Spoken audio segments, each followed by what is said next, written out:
چنانچہ ترمذی کی روایت ہے، حضرت انس رضی اللہ تعالی عنہ راوی ہیں، کہتے ہیں کہ نبی کریم صلی اللہ علیہ وسلم نے فرمایا ان عظم الجزاء مع عظم البلاء، امتحان جتنا بڑا ہوتا ہے، آزمائش جتنی بڑی ہوتی ہے، صبر کرنے پر ترقی بھی ویسے ہی ہوتی ہے، انعام بھی ویسے ہی ملتا ہے، اجر و ثواب سے جھولی اس کی بھر دی جاتی ہے۔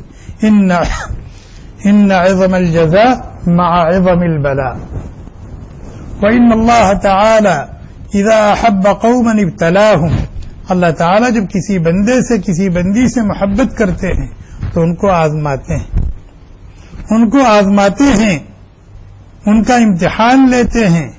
فمن رضی فلہ الرضا، جو اس امتحان میں پاس اللہ کی طرف سے آنے والے ان ناموافق ناسازگار حالات کو اللہ کی طرف سے سمجھ کر اس نے برداشت کیا، اللہ کی مرضی پر راضی اور خوش رہا، تو انعام کے طور پر اس کو اللہ کی رضا اور خوشنودی مل جاتی، اور جب اللہ کی رضا اور خوشنودی مل گئی تو سب کچھ مل گیا۔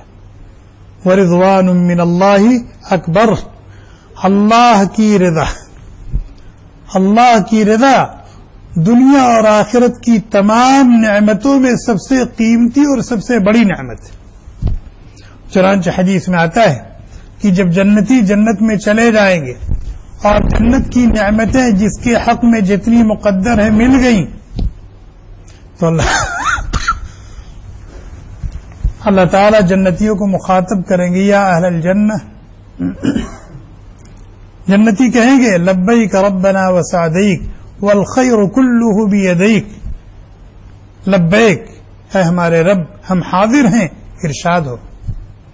اللہ تعالیٰ پوچھیں گے ہل رضیتم، کیا تم خوش ہو؟ تو کہیں گے کیوں نہیں خوش ہیں؟ اللہ تعالیٰ کہیں گے الا اعطیکم افضل من ذلک، کیا جو کچھ تمہیں حاصل ہے اس سے افضل، اس سے بہتر، اس سے قیمتی چیز نہ دے دوں؟ تو حیرت سے کہیں گے جو کچھ ہمارے پاس ہے اس سے بہتر کیا چیز ہو سکتی ہے؟ اللہ تعالیٰ کہیں گے احل علیکم رضوانی فلا اسخط علیکم بعدہ ابدا، آج میں تمہیں اپنی رضا اور خوشنودی کا سرٹیفکیٹ دیتا ہوں، آج کے بعد تم سے کبھی ناراض نہیں ہوں گا۔ یہ سب سے بڑی نعمت ہے۔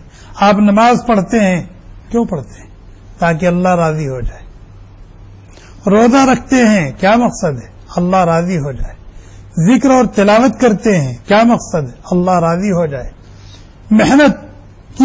محنت سے حاصل کیا ہوا پیسہ اللہ کے راستے میں خرچ کرتے ہیں، کیا مقصد ہے؟ اللہ راضی ہو جائے۔ جہاد میں جاتے ہیں، اپنی جان اور اپنا مال قربان کرتے ہیں، کیا مقصد ہے؟ اللہ راضی ہو جائے۔ سود سے بچتے ہیں، کیوں؟ اللہ ناراض نہ ہو جائے۔ رشوت سے بچتے ہیں، جھوٹ سے بچتے ہیں، خیانت سے بچتے ہیں، چوری سے بچتے ہیں، بے ایمانی سے بچتے ہیں، غیبت، اور مقصد کیا ہے؟ اللہ ناراض نہ ہونے پائے۔ اندازہ لگائیے اللہ کی رضا اور خوشنودی کتنی بڑی چیز ہے۔ تو جب مزاج کے خلاف حالات آتے ہیں اور بندہ اس پر صبر کرتا ہے، اللہ کی مرضی پر اپنے آپ کو راضی رکھتا ہے، تو انعام کے طور پر، بدلے کے طور پر اس کو اللہ کی رضا اور خوشنودی حاصل ہو جاتی۔ ومن سخط فلہ السخط، اور جو ہائے وائے کرنے لگتا ہے، شکوہ شکایت کرنے لگتا ہے، جزا فضا کرنے لگتا ہے، اپنے گریبان کو چاک کرتا ہے، سینہ کوبی کرتا ہے، اپنے بال لوچتا ہے، گویا کہ اللہ کے اس فیصلے کو اس نے قبول نہیں کیا، اللہ کی طرف سے آنے والے اس حال پر وہ راضی نہیں ہے، تو یہ ناراض ہے، تو اس کو اس بدلے میں اللہ کی ناراضگی مل جاتی ہے، اللہ تعالیٰ اس سے ناراض ہو جاتے ہیں، ناخوش ہو جاتے ہیں۔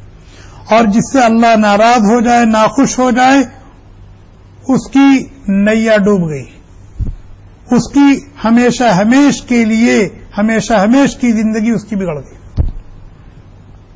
ایک اور حدیث ہے، کبھی کبھی یہ خیال آتا ہے کہ یہ تو پکا نمازی ہے، یہ روزے بھی رکھتا ہے، یہ ذکر اور تلاوت بھی کرتا ہے، یہ تو مسجد کا کھوٹا ہے، جب دیکھو تسبیح ہاتھ میں ہوتی ہے، صاف ستھری پاکیزہ زندگی ہے، لیکن دیکھو یہ حالات ہیں، یہ حالات ہیں، یہ حالات ہیں، یہ پریشانی ہے، یہ پریشانی ہے، یہ پریشانی، تو انسان کو تعجب ہوتا، حیرت ہوتی کہ یہ تو اللہ والا ہے، یہ تو بہت نیک ہے، یہ تو جھوٹ نہیں بولتا، خیانت نہیں کرتا، چوری نہیں کرتا، رشوت نہیں لیتا، پھر اس کے اوپر اس طرح کے حالات، اس طرح کی آزمائشیں، اس طرح کی پریشانی، ابھی ایک پریشانی سے نکلا نہیں کہ دوسری پریشانی، ایک حالت سے بھی نمٹا نہیں دوسری حالت آ گئی، ایک امتحان سے بھی فرصت ملی تھی دوسرے امتحان میں ڈال دیا گیا۔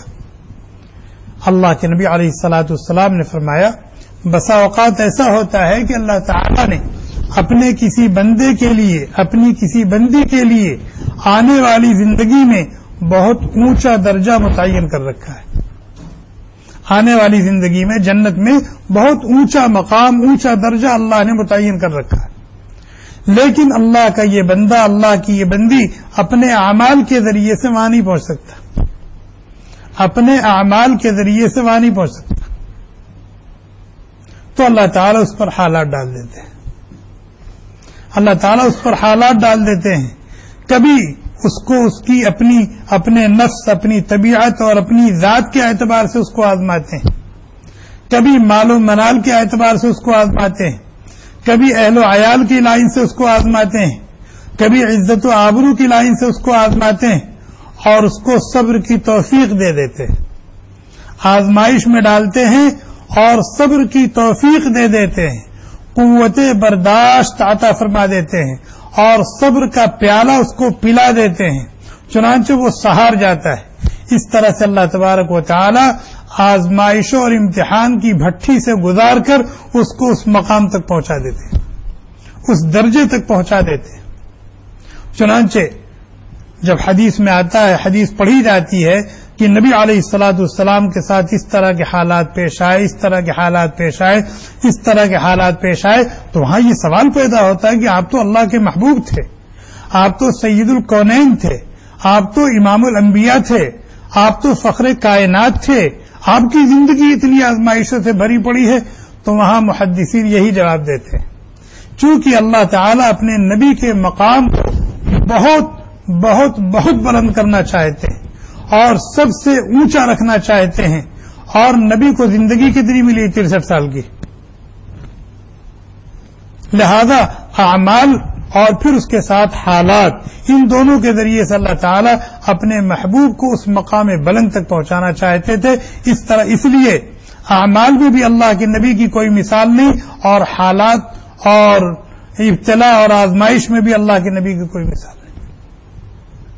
ایک اور حدیث ہے بخاری شریف